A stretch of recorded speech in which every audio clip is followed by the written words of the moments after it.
para a nossa última mensagem do livro de Jonas. E aí, antes da gente fazer a leitura, pensando no final, né? Eu gostaria de pensar com você, né? Como a gente gosta de finais felizes, né? No cinema, na literatura. Mas será que todo final é feliz? Final, né? A gente pode chamar, chegando até aqui, a gente pode ter certeza que Lucas, olha gente, que Lucas, o Jonas, foi um profeta relutante. Ele recebeu o chamado de Deus, a gente viu isso. Ele correu do seu comissionamento e em seguida ele foi capturado lá nas profundezas pela graça de Deus, que ele correu para Deus e que ele correu com Deus. E toda essa história, toda essa novela, e aí eu vou abrir um parênteses aqui, porque novela a gente entende que é algo que seja mentira, e não é. É o tipo de literatura que a gente entende, o livro de Jonas, o livro de Esther, a história de José. Quando a gente estuda a Bíblia, a gente chama de novela. É a forma como é narrada. Então, quando a gente olha para a novela de Jonas, cheia de erros, de acertos, né? A gente vê que foi muito bem narrado, né, nos 3 primeiros capítulos. E aí a gente chega agora no ápice do enredo, né, da compaixão de Deus por Nínive, aquela cidade pecadora, e por Jonas, então esse profeta relutante. E aí poderia muito bem ter acabado no capítulo 3, concorda? Ia ser linda a história. Poderia ter acabado no capítulo 3. Mas não acabou. Não acabou. E aí a gente entra num conflito, porque a nossa geração acostumou que toda história tem um final feliz. Né? Quando a gente pensa então nas novelas globais, nos filmes de Hollywood, nos contos de fada, nos romances, né, da literatura mundial. E a história de Jonas é meio contrária, né? Ela contraria a maioria dos finais, porque parece que tem um final infeliz, é uma coisa meio shakespeariana. Porque é o próprio personagem que narra, parece que não é feliz. Então, o final perfeito para nós seria se tivesse acabado no versículo 10 do capítulo 3. Viu Deus o que fizeram, como se converteram do seu mau caminho, e Deus se arrependeu do mal que tinha dito que lhes faria e não o fez. Mas vamos ver então como é que termina essa história. Jonas 4, de 1 a 11. Isso tudo deixou Jonas aborrecido e muito irado. Então orou ao Senhor: antes de eu sair de casa, não foi isso que eu disse que tu farias, ó Senhor? Por esse motivo fugi para Tarsis. Sabia que és Deus misericordioso e compassivo, lento para se irar-se e cheio de amor. Estás pronto a voltar atrás e não trazer calamidade. Agora tira a minha vida, Senhor. Para mim é melhor morrer que viver desse modo. O Senhor respondeu: você acha certo ficar tão irado assim? Então Jonas foi até um lugar a leste de Nínive e construiu um abrigo para sentar-se à sua sombra, enquanto esperava para ver o que aconteceria à cidade. O Senhor Deus fez crescer ali uma planta e logo espalhou suas folhas grandes sobre a cabeça de Jonas e o protegeu do sol. Isso aliviou o desconforto de Jonas e ele ficou muito grato pela planta. No dia seguinte, porém, ao amanhecer, Deus também mandou uma lagarta. Ela comeu o talo da planta, que secou. Quando o calor do sol se intensificou, Deus mandou um vento leste quente soprar sobre Jonas. O sol bateu na sua cabeça até ele sentir-se tão fraco que desejou morrer. Para mim é melhor morrer que viver desse modo, disse ele. Deus perguntou a Jonas: você acha certo ficar tão irado por causa da planta? Jonas respondeu: sim, acho certo ficar irado a ponto de querer morrer. Quando o Senhor disse: você tem compaixão de uma planta, embora não tenha feito coisa alguma para que ela crescesse, ela depressa apareceu e depressa murchou. Nínive, porém, tem mais de 120 mil pessoas que não sabem decidir entre o certo e o errado, sem falar de muitos animais. Acaso não devo ter compaixão dessa grande cidade? Palavras do Senhor. Jonas tomou a iniciativa, pensa bem, tomou a dianteira, ele correu à frente de Deus, né? Ele se fez juiz dos fatos e se deu muito mal mesmo, né? Ao mostrar quem Jonas realmente era, Deus nos deu a chance de ver quem nós somos. O capítulo 4 aqui serve como um espelho para a nossa alma. É muito importante a gente olhar por essa perspectiva, porque tantas vezes a gente aparenta estar correndo com Deus. A gente contabiliza enormes resultados. Jonas foi um profeta excepcional, mas na verdade, de uma hora para outra, quando as coisas fogem do nosso controle, quando a soberana providência de Deus aponta para outros caminhos, nós tomamos a dianteira na interpretação dos fatos, e o que acontece com a gente? A gente sofre. Jonas 4 é um espelho para a nossa alma, reflete uma verdade bíblica assim, muito importante que está em 1 Samuel 16:7. O Senhor não vê como o homem vê. O homem vê a aparência, mas o Senhor vê o coração. Para Jonas, Nínive não merecia a compaixão de Deus. A sentença deveria ser o quê? Morte. Jonas, ele estava correndo à frente de Deus. Ele tomava o lugar de soberano Senhor de todas as coisas, o seu medo de fracasso pessoal, o orgulho que ele tinha da sua religião e o seu imenso amor pelo seu país, Israel acima de tudo, havia se combinado com uma mistura idólatra fatal, que o cegava espiritualmente para a graça de Deus. Jonas, ele não queria estender a graça àquela cidade. Ele se fez juiz. Ele queria os ninivitas mortos. O fato é que, como afirma Tim Keller, o orgulho racial e a mequinhez cultural não podem coexistir com o evangelho da graça.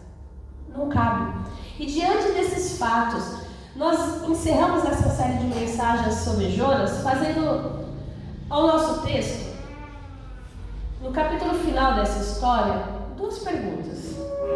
Duas perguntas que nós vamos pensar a respeito. Primeiro, que resultados colhem quem corre à frente de Deus? E segundo, que resposta Deus dá ao filho que corre à sua frente? A gente quer ver os resultados da obstinação na vida de um cristão teimoso, é ver quem corre na frente de Deus, quem se acha no lugar de Deus.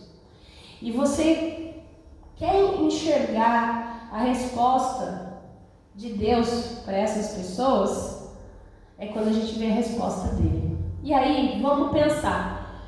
Primeiro, eu coloquei aqui pra gente os resultados da obstinação de um filho teimoso. Nós não fomos criados para viver separados de Deus. Deus nos fez para vivermos com Ele, tendo um relacionamento com Ele. O Criador não nos fez para a gente correr dele em desobediência e nem à frente dele com teimosia. Né? Mas infelizmente, na maioria das vezes, os filhos e as filhas estão ou correndo dos pais, né? Trancado, por exemplo, dentro do quarto, ou correndo com eles, teimando, sempre à frente, achando que sabe mais. Por quê? Por que isso? O fato é que a obstinação do pecado, ela vive lutando dentro da gente. O pecado que habita em nós busca nos separar de Deus. E o desejo do coração do pecador é fazer prevalecer a sua vontade acima da de Deus. Fazendo como? Sobrepujando toda e qualquer autoridade que Deus possa querer ter sobre a nossa vida. Então, quando a gente não consegue, a gente corre no Pai em direção oposta. Muitas vezes na mesma estrada, mas à frente dele. Então, o resultado da obstinação do filho teimoso não são agradáveis. Por isso que é importante a gente olhar, porque a gente entende que aquele que está aqui hoje, aquele que nos acompanha na internet, já aceitou Jesus como Senhor e Salvador, né? Nós estamos então nessa caminhada e a gente vê, olha só, o primeiro versículo: Jonas, porém, ficou profundamente descontente com isso, com o quê? Com a conversão dos ninivitas, e se enfureceu. Desgosto e ira são dois sentimentos cancerígenos para a nossa vida. É capaz de matar qualquer pessoa, especialmente quando combinados no mesmo coração com uma rebeldia contra Deus. Jonas, ele estava obstinado a 3 pressupostos equivocados. Primeiro, a sua teologia desgraçada, ou seja, a ideia de que Nínive não merecia compaixão. É uma teologia sem graça, por isso desgraçada. Segundo, a sua imagem diante dos homens, isso é, a opinião de Israel sobre o fruto do ministério dele entre os ninivitas. Porque quando ele voltar para Israel, o que aconteceu lá? Se converteram. Você acha que era só Jonas que queria que os ninivitas morressem? Não. Era boa parte de Israel. Porque afinal os assírios estavam lá em cima dos israelitas. E terceiro, e aqui a gente às vezes esquece disso, mas o que? Ao seu projeto pessoal de felicidade. Ou seja, para ele viver feliz e realizado, era o quê? Não se preocupar com Nínive. Eu quero meu conforto. Os ninivitas não quero nem saber. Eu prefiro que eles morram. Então Jonas, ele ficou cego pelo desgosto, pela ira. E quando a gente olha para nós, a gente vê, né, ideologias, teologias, pontos de vista divergentes da revelação de Deus, somados à obstinação pessoal e o prazer egoísta, provocam em qualquer pessoa paixão descontrolada. Por isso que a gente vê tanta briga, tanta coisa na internet, porque sempre que a gente se achar desgostoso ou irado, olha para o seu coração. Olha para o seu coração à luz da palavra de Deus. Porque com certeza alguma coisa não está conversando com Deus. E geralmente tudo isso nasce por causa de teologias equivocadas, ideologias que são influenciadas pela mídia social, porque é fácil eu gostar daquilo que me agrada e eu me alimentar só daquilo e nunca ouvir uma opinião contrária. E aquilo vai gerando cada vez mais raiva de quem pensa o contrário de mim. E depois, de forma egoísta, né, a gente fica entorpecido pela vaidade.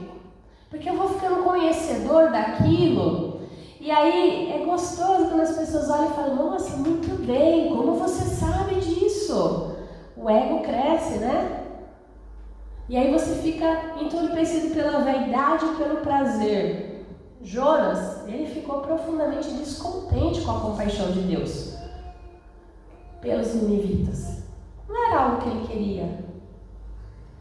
E aí ele se ira de uma forma descontrolada, né?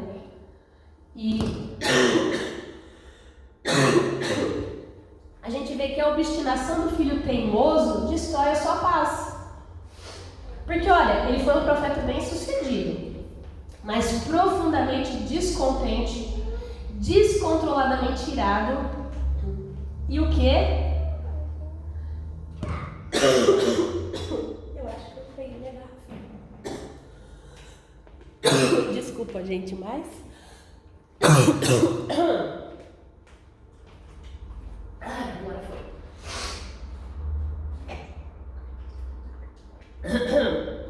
Ele foi então irado, e essa ira destruiu o quê?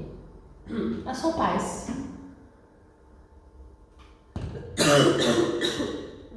Você vê Jonas aqui, alguém que não está em paz, cansado. Por que ele está cansado? Porque ele saiu correndo, né? Correndo, cumpriu a palavra de Deus nas coxas, literalmente. Oh, Senhor. E o coração dele não parava de remoer os seus desgostos. Então, a adrenalina estimulada pela ira bombeava o corpo dele cada vez com mais carga, desconstante, produzindo ainda mais o quê? Ansiedade, roubando a paz. Não é por menos que ele deseja morrer. Depois de uma descarga de adrenalina, a gente fica só um pó. Quem constrói a vida sobre pensamentos ou planos que não são os de Deus, quem edifica a sua identidade pessoal, quem vive apenas para a sua realização pessoal, perde a paz. Por quê? Porque chega uma hora que as coisas não vão dar certo. E aí, quando elas não derem certo? E aí, quando você não for capaz de fazer aquele negócio, de completar aquele negócio, de fazer aquele trabalho, o que vai acontecer? Então, quando as coisas saírem fora do seu contentamento, quando você não estiver gostando do que está acontecendo, porque Jonas não gostou do que aconteceu, aí você perde a paz, as suas verdades são contrariadas, a sua aparência é desprezada, os seus planos frustrados, e aí? Como é que fica? Então, viver teimando com a revelação de Deus nas Escrituras, viver teimando com os planos de Deus para a vida, viver alimentando o ego diante de outros, é escravidão. Escravidão ideológica, escravidão midiática, escravidão das paixões, como você preferir. Isso é idolatria. Essa era a escravidão de Jonas. E é muitas vezes a escravidão de muitos filhos de Deus. A obstinação dos filhos. O filho teimoso da filha teimosa destrói a sua paz.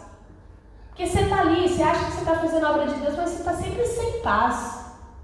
Tudo incomoda. E aí, terceira, a obstinação do filho teimoso desvia o seu propósito. O verso 3, ele fala que para mim é melhor morrer do que viver. Ninguém perde a vontade de viver, a menos que tenha perdido o sentido da vida. E o sentido da vida de Jonas era o quê? Antes disso? Era servir a Deus? Não. Era a liberdade da nação a qual ele pertencia. Por isso os assírios enchiam ele de ódio e de raiva de forma tão profunda. Eles eram um obstáculo para ele alcançar esse objetivo. E aqui Deus faz o quê? Deus frustra isso. Deus frustra esses planos com o quê? Com misericórdia e com amor. E Deus não criou a gente para nós mesmos. Então Jonas, no entanto, ele enxergava a vida com as lentes do melhor para mim. O que é melhor para mim? Para o meu povo. Para o Filho de Deus, a pergunta nunca deve ser o que é melhor para mim. Não é. Mas qual é o plano de Deus que é melhor para a vida em comunidade, para o próximo? Porque talvez o que é melhor para mim não é melhor para o outro. Então, custe o que custar, a obstinação do filho teimoso desvia-nos do propósito que é o quê? Glorificar a Deus no amor pelo próximo, na vida como um todo. E por fim, a obstinação do filho teimoso diminui a produtividade, porque olha só, do verso 4 ao 6, você percebe que o quanto de egoísmo e quanta produtividade desperdiçada, eu não sei se você consegue ver isso, mas olha só, Jonas saiu e sentou-se, construiu para si um abrigo, sentou-se à sua sombra, esperou para ver o que ia acontecer com a cidade. Deus fez crescer uma planta sobre ele, deu sombra, livrou ele do calor, isso deu muita alegria para Jonas, mas ele estava sentado lá fazendo o quê? Pagando para ver se Deus agiria para fazer o seu gosto. Quanta capacidade, quanta produtividade foi desperdiçada.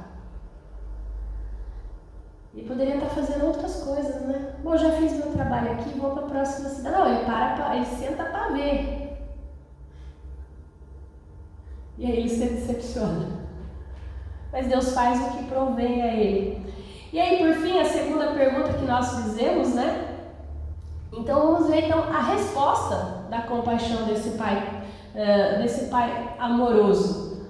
Porque se o filho é obstinado, teimoso, Deus é um Deus amoroso. Então Jonas 4, de um lado, revela, né, os resultados da obstinação de Jonas, um filho teimoso, que pode ser qualquer um de nós, mas também mostra para nós o que é a graça de Deus. Apresenta também a resposta de compaixão desse pai amoroso, de quem e para quem ele continua ainda amando, apesar de ser um filho obstinado, apesar de ser um filho teimoso, tal qual muitas vezes a gente é. Então, sendo derrotado pelas paixões, com a sua paz destruída, com seus propósitos desviados, com a sua produtividade diminuída, qual é a resposta de Deus para ele? Primeiro, paciência.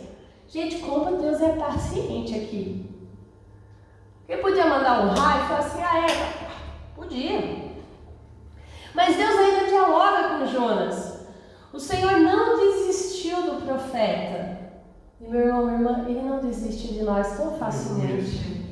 Isso é maravilhoso. O pai não tratou o filho conforme esse filho merecia. Ele não pesou a mão sobre o profeta. Pacientemente, a gente vê que Deus, Ele busca chamar Jonas para quê? Para novas posturas.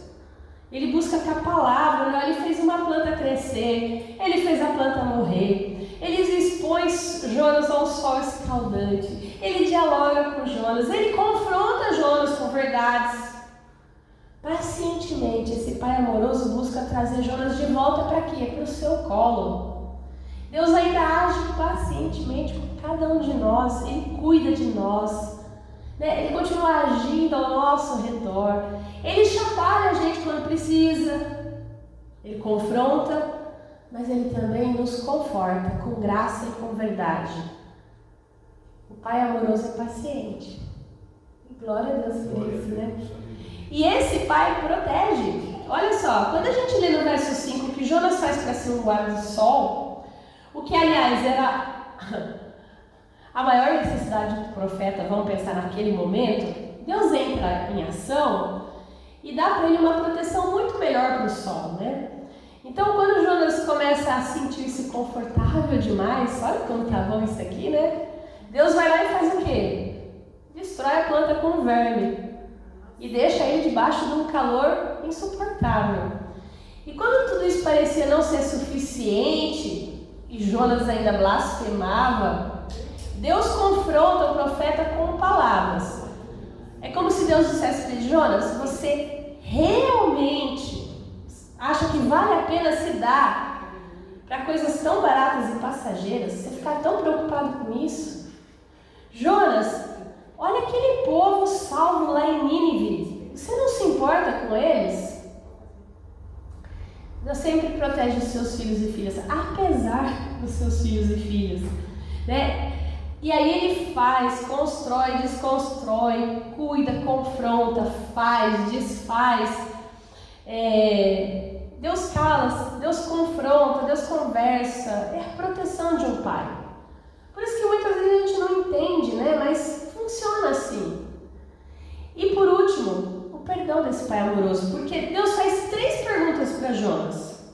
No verso 4 ele fala: olha, você tem alguma razão para essa fúria? O que Jonas responde com o silêncio dele? Tenho, sim. O verso 9: você tem alguma razão para estar tão furioso por causa dessa planta? Tenho, sim. O 10 e 11: você tem pena dessa planta, embora não a tenha podado, nem a tenha feito crescer. Ela nasceu numa noite, numa outra noite morreu. Você deveria ter pena dessa grande cidade. E Jonas fica em silêncio. Ele ainda não concorda com Deus.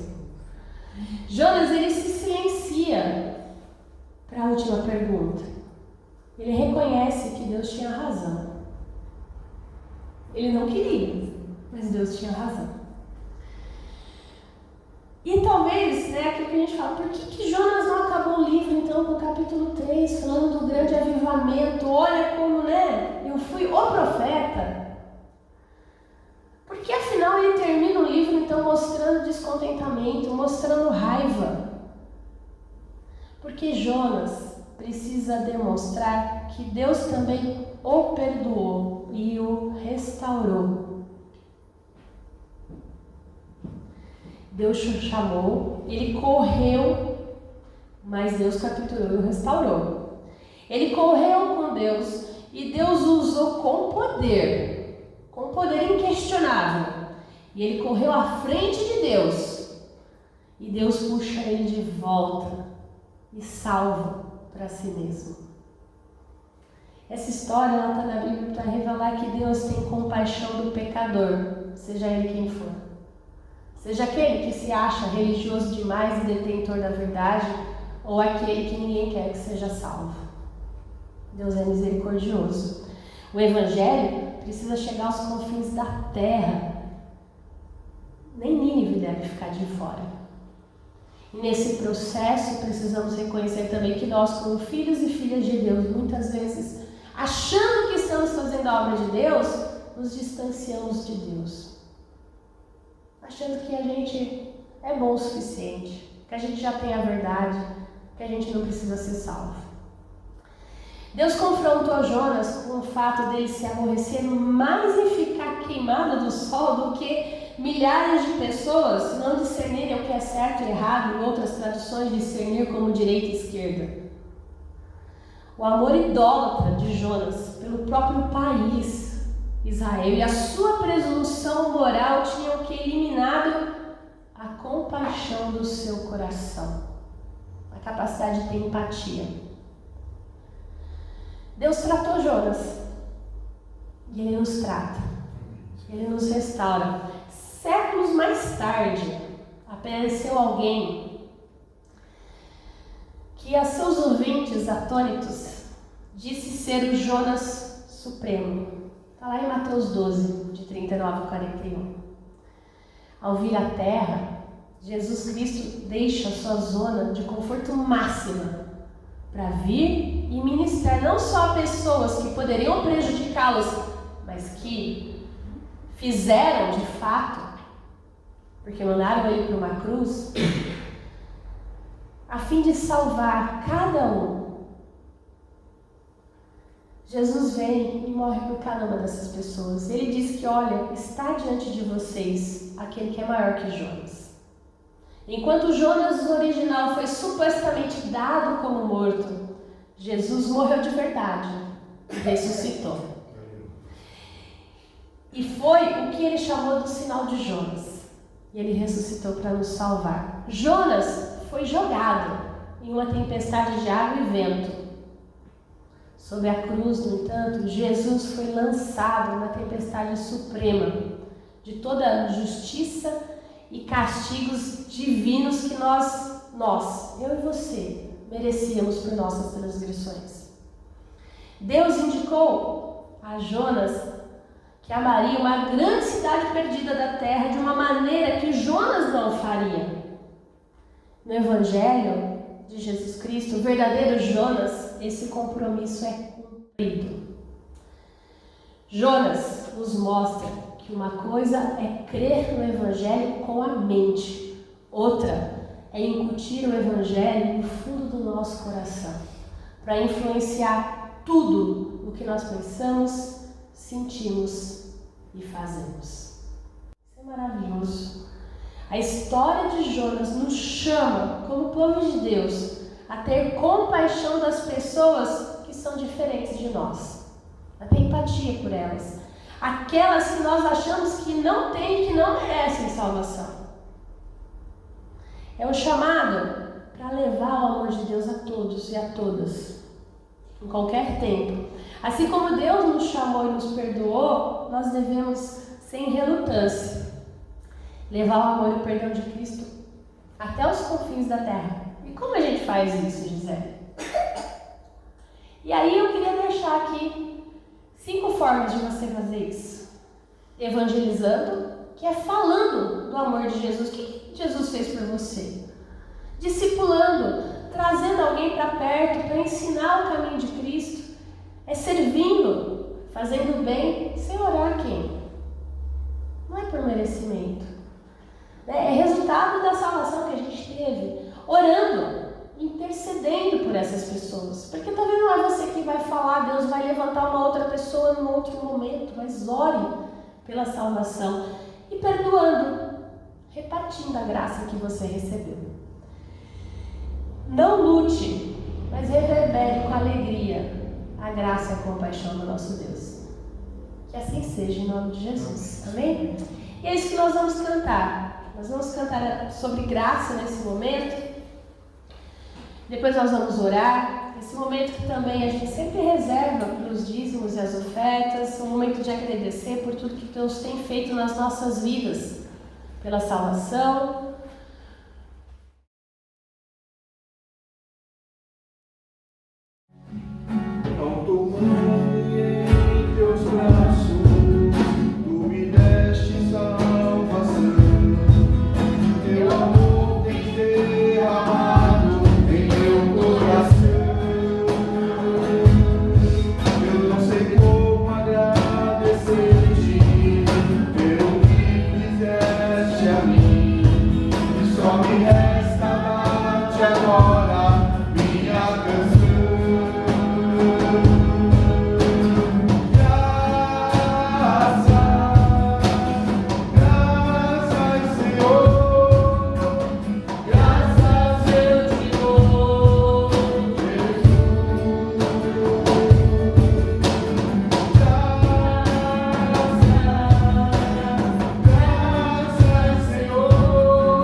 Amado e misericordioso Deus, nós somos gratos porque nos chamaste e nos reuniste neste culto.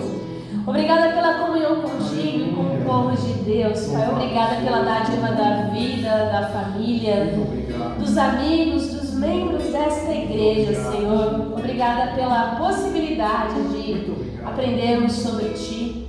Obrigada, Senhor, pela nossa vida cotidiana, pelo nosso trabalho, pelos nossos estudos, ó Deus. Pedimos, Pai, que nós possamos realmente crescer a partir da vivência cotidiana, porque o Seu amor nos alcança no ordinário das nossas vidas, e nós Te damos graças por isso. Obrigada, Pai, por tudo. Obrigada. Capacita-nos, Deus, a evangelizar, a discipular, a servir, a orar e a perdoar, Senhor, como o Senhor fizeste conosco. Ajuda-nos, Pai, a sermos humildes e sinceros diante de Ti e das outras pessoas, ó Pai. Ajuda-nos a reavaliar constantemente a nossa vida, a maneira como nós vivemos, como muitas vezes nós, como Jonas, nos afastamos de Ti, achamos que estamos indo tão bem, mas estamos sendo teimosos, obstinados. Fala ao nosso coração, Senhor. Não nos deixe correr à Sua frente. Nós queremos correr contigo, Senhor. Falando de Ti e vivendo contigo. Por isso nós pedimos, ó Pai, seja conosco na nossa vivência diária. Pedimos também, Senhor, ajuda e orienta, Senhor, as autoridades instituídas do nosso município, do estado, do país, ó Deus, para que possam buscar, ó Pai, políticas que promovam a vida, que a Sua graça alcance os mais necessitados através disso. Concede paz, ó Deus, à nossa sociedade tão polarizada, tão cheia de Jonas, ó Deus, tão cheios de si. Ser misericordioso, alcança, perdoa, restaura. Ajuda, Senhor, também nós clamamos nessa hora todos os doentes e aqueles que sofrem, ó Pai. Pedimos pelos nossos idosos, seja com a Dona Heloína, com o seu Pedro, ó Pai. Clamamos pela vida da Alzira, que vai fazer o procedimento essa semana. Fortalece a sua fé e o seu coração, Senhor. Ajuda-nos, Pai, como tua comunidade, a darmos testemunhas de amor, compreensão, diálogo, justiça e paz, ó Deus. Ajuda-nos, Senhor Deus, a superar o sentimento de ódio e vingança que muitas vezes enche o nosso coração. Pai, em nome de Jesus, ajuda-nos a viver como os teus discípulos e tuas discípulas, aonde estivermos, ó Pai. Por Jesus Cristo, nosso Senhor, que nos ensinou a orar dizendo: Pai nosso, que estás nos céus, santificado seja o teu nome. Venha o teu reino, seja feita a tua vontade, assim na terra como nos céus. O pão nosso de cada dia nos dai hoje. Perdoa as nossas dívidas, assim como nós perdoamos aos nossos devedores. E não nos deixes cair em tentação, mas livra-nos do mal, pois teu é o reino, o poder e a glória para sempre. Amém. Irmãos e irmãs, que a graça do nosso Senhor Jesus Cristo, o amor de Deus Pai, a comunhão e as consolações do Espírito Santo seja sobre você, sobre a sua casa e sobre todo o povo de Deus espalhado pela face da terra, hoje e sempre. Amém.